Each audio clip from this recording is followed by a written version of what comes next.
When Mary's done, the Bible don't say that she left anywhere. She stayed at Jesus' feet. She cried and she stayed there in a position of worship, down at Jesus' feet, worshiping, crying. I lost my brother. I know that you have the power that God invested in you. I know that you are the God that can do. She stayed in the moment of worship, right here at Jesus' feet.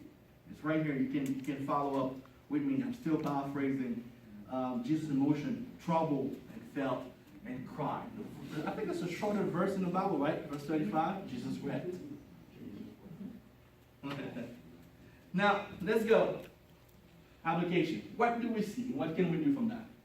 God is aware of our situation. Whatever situation that we're going through, whatever sickness, disease that we're going through, God knows about it.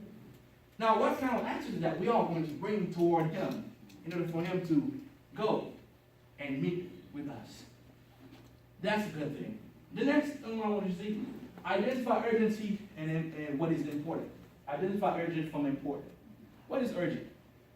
Talking to myself, last night, I think I was sad. I kind of go through a little depression thing. My wife didn't know. I didn't tell her that. I told you guys that this is my hardest semester ever. When it comes to my father is diagnosed with cancer. I told you guys about it. And he's going to Haiti. And my mom is going with him. And then they called me, they were talking to me about, man, now that your dad just had the surgery done, I think for some kind of function that he can go to a P with a tube, or whatever they call this. And he's not on his 100% anymore, so he will not be able to work. My mom doesn't work. My mom works in the States, but now she has to go to Haiti to take care of my dad. Now they called me and they talked to me about this. As a son, you know, the only one well, now I got my sister there, we've just been in the States forever. Their responsibility would be on me. I don't have a job, you know? So now I have to take care of my dad in Haiti. I have a family, I have a wife. You know, I do Uber. Well, I have a paper to write, I have stuff to do. I do Uber. And then because I do Uber, I go around, I hear you guys talking about Uber. I'm like, yeah, call me. Yeah. You know? So I was thinking about, I have to drive, you know, I have to do, because when you do Uber, you drive a lot before you make money. You can make money, but you got to drive like 5 to 7 hours before you make some money. And then my kids, because I do that, I go to school, and when I have a chance, I go, you know, go to Ubers and everything else. My wife was telling me, well, your son keep on asking for you. Eventually keep on asking, where's my dad? Where's my dad? Where's my dad? And I just think to myself, as I'm preparing this, man, I'm thinking of all the urgency, but I'm not spending the time with people that's more important to me. Now, yes, you got to do both. I understand. But sometimes, you know, I'm goal-oriented. When I want to do something, I put my date. That's why I give you the date, the time, the week, and everything. That's because I got it writing down. But sometimes, what is urgent? What is important? Is it important is to not see my son from 7 to 11? Or spending some time with a kid when he needs to see his dad and give him a hug and everything else? I just thought to myself, oh, man, I am not spending the time that I need with what is important. We have to understand what is urgent and what is important.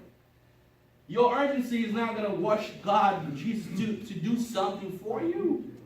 Important thing is the time that we spend with the loved one.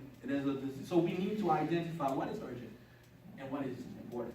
I don't know what is urgent for you guys. If it's playing golf, if you guys do golf, if it's the garden, if whatever, the grandchild, if it's the bills that you're paying for your kids in college or everything else. But sometimes we have to lay down what is urgent and what is important. God don't answer to your urgency of the days, but to what is important for His glory, so His name can be glorified. Prayerfully waiting on God is indispensable to effective service. Prayerfully waiting for God. There's nothing that you can do. Just go and meet Jesus in a certain way, you know, and do everything else that will shake Him up or everything else. But I believe when you prayerfully, just like Mary did, waiting on God, knowing that at the right time, the right thing, He will call you. And and be obedient to go to him when he did the call. That's what moved God. That's what moved Jesus to wept. To feel this, wow, I was a man too. I don't listen to what's going on to you. But it's through prayer, just like Mary did. Don't delay when God calls. Don't wait. Mary didn't wait. Heard that the master, the teacher, was waiting for her, and she went away. Before I close out, I wanted to close the point. Martha started to believe Jesus was about to resurrect Lazarus from death after 4 days. Martha again come back and said, Lord, don't do this. This guy stink.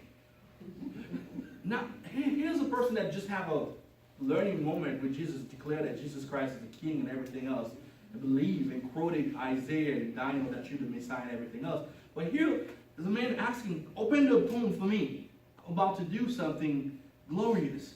She stopped. She stopped. That's why I believe that this is when Martha believed. I believe this was done. This is when she actually believed.